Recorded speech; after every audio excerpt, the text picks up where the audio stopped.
अनन्तमतिकारुण्यकल्पद्रुमवतो जनैः आवरण्यो महिमा तस्य लौल्यात् संवर्ण्यते मनाक् चतुरोऽसौ प्रवचने मनुसंसिद्धिमान् मनः संख्यामां पूरणीमागान् मध्वदासमिति व्यधात्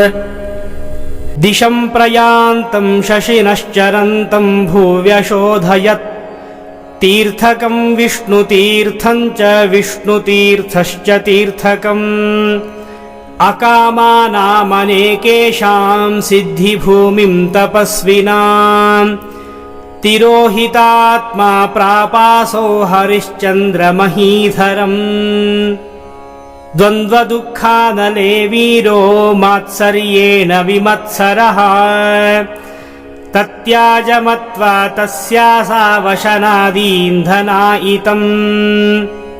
भक्त्यैरनुगिरं नीतं प्रार्थितो यतिशेखरः पञ्चगव्यं पपो किञ्चित् पञ्चमे दिने सत्यजन् साहसी तच्च तपस्तेपेति तापसम् बिल्वपर्णैक्षितोपम्यैस्तृप्तिमान् सलिलैरपि यथेष्टमध्यास्तशिलां यमीषु नियमी सताम् नाध्यासते यामेकाहं दैवभग्नास्तपस्विनः पवनांशानुजो जित्वा पवनं रेचकादिभिः विषयेभ्यो हृषीकाश्वान्मनो यन्त्रा समाहरत् स्मरन्मुरारेराकारं दध्यावध्यात्मको विदः समाधिमाधिशमनं योगलभ्यं स लब्धवान् मौकुन्दे सुन्दरे रूपे स्वानन्दादिगुणार्णवे स्वाश्वर्यरत्ने मग्नात्मा नान्यत्किञ्चिद्विवेदसः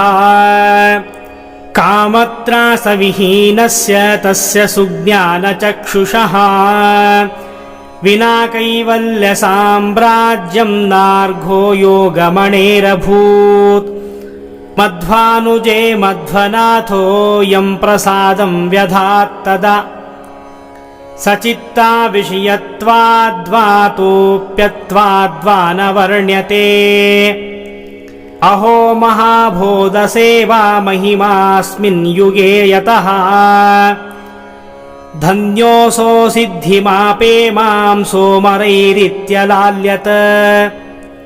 तीव्रव्रतोऽतीन्द्रियविद्विद्याब्धिस्तर्कपण्डितः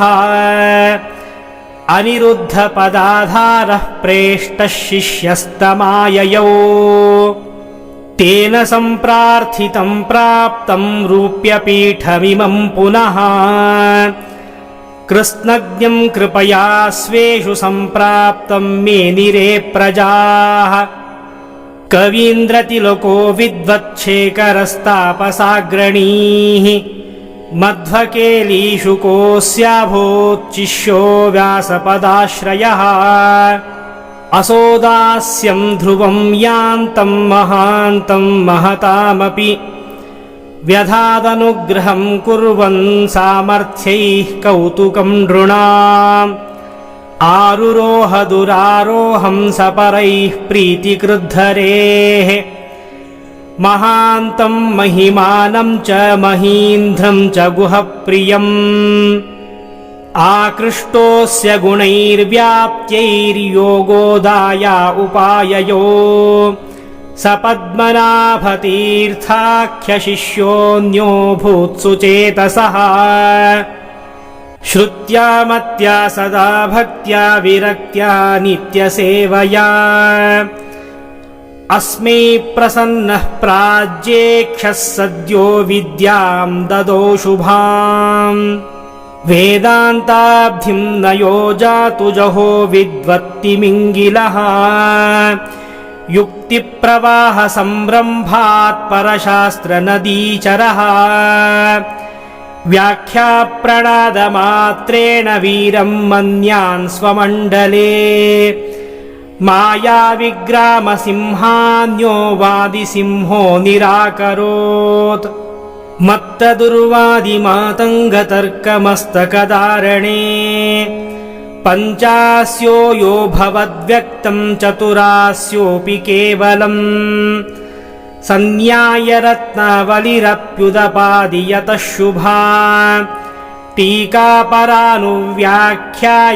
अनर्घावोधसागरात् वेदप्रवचनाचार्यशिष्योऽसाविति पूजितः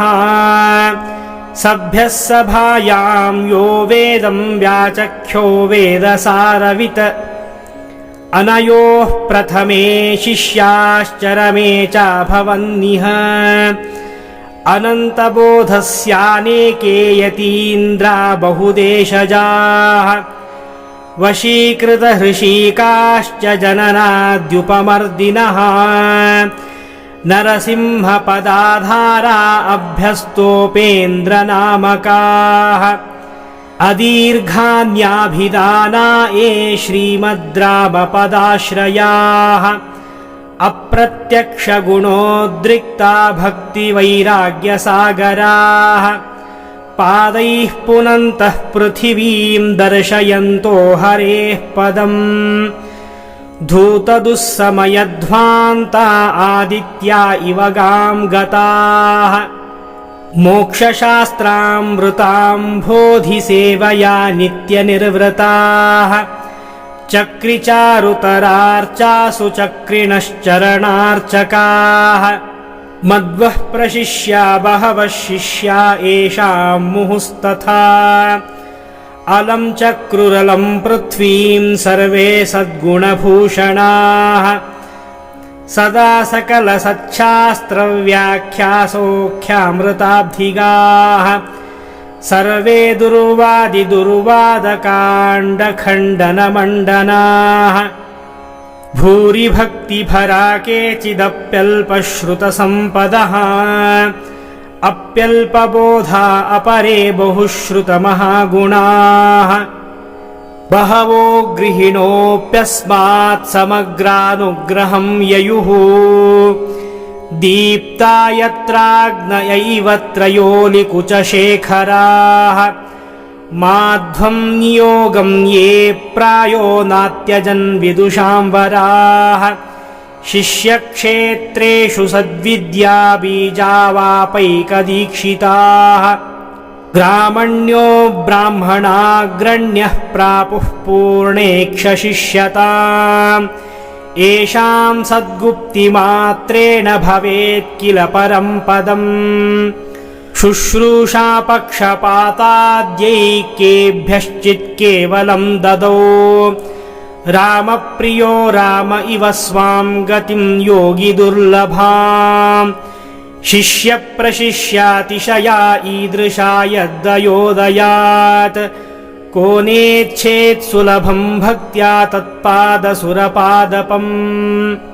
इत्थं सद्भिः सद्भिरर्च्योधरायां चक्रे वासं शेषशय्ये शयाने ग्रामे वातैः पाविते काण्वतीर्थैर्भक्त्या प्रीत्या सन्मठे नूनबोधः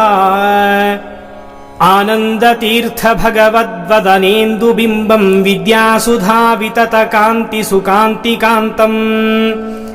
यैः प्रेक्ष्यतात्र भवतापशमाय भक्त्यैस्तद्दासदास्यमपि किं न ददाति पुंसः इति श्रीमत्कविकुलत्रिविक्रमपण्डिताचार्यसुतनारायणपण्डिताचार्य विरचिते श्रीसुमध्वविजये महाकाव्ये आनन्दाङ्के 15 सर्गः गुरुमध्वान्तर्गत श्रीकृष्णार्पणमस्तु।